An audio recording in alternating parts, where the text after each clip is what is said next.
آپ دیکھ رہے ہیں گمٹی چرچ ٹی وی۔ خدا ان کے مقدس پاک کلام میں سے ہم تلاوت سنیں گے زبوروں کی کتاب میں سے زبور 16واں،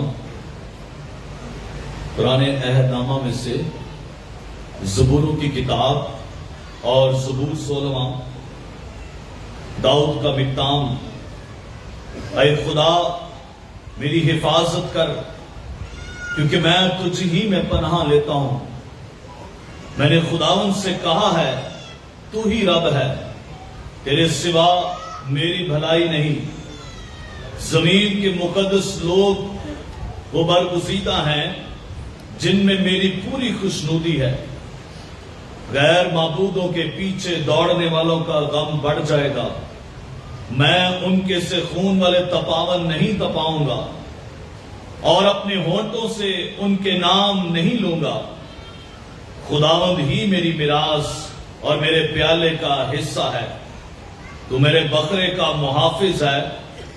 جریب میرے لیے دل پسند جگہوں میں پڑی، بلکہ میری میراث خوب ہے۔ میں خداوند کی حمد کروں گا جس نے مجھے نصیحت دی ہے۔ بلکہ میرا دل رات کو میری تربیت کرتا ہے۔ میں نے خداوند کو ہمیشہ اپنے سامنے رکھا ہے۔ چونکہ وہ میرے داہنے ہاتھ ہے، اس لیے مجھے جنبش نہ ہوگی۔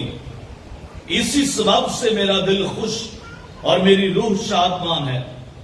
میرا جسم بھی امن و امان میں رہے گا، کیونکہ تو نہ میری جان کو پاتال میں رہنے دے گا، نہ اپنے مقدس کو سڑنے دے گا۔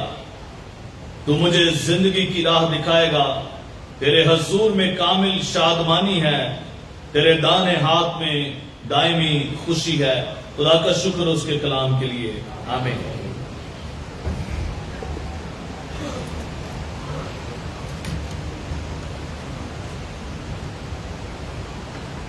جب ہم نے اس زبور کی تلاوت سنی ہے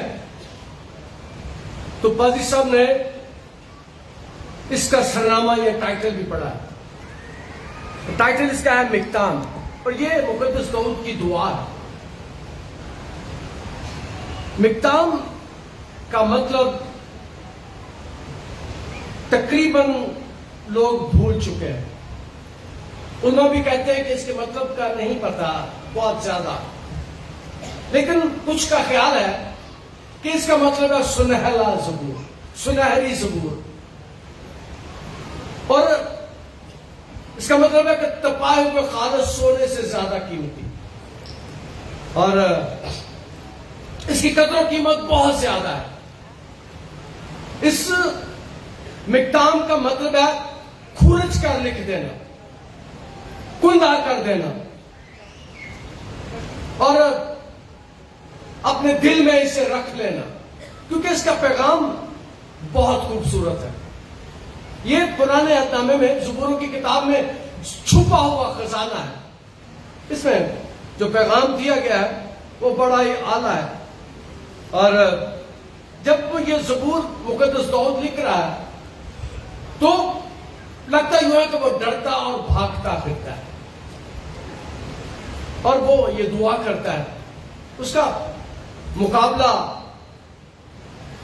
کیا جاتا ہے، اس کی مخالفت کی جاتی ہے، اور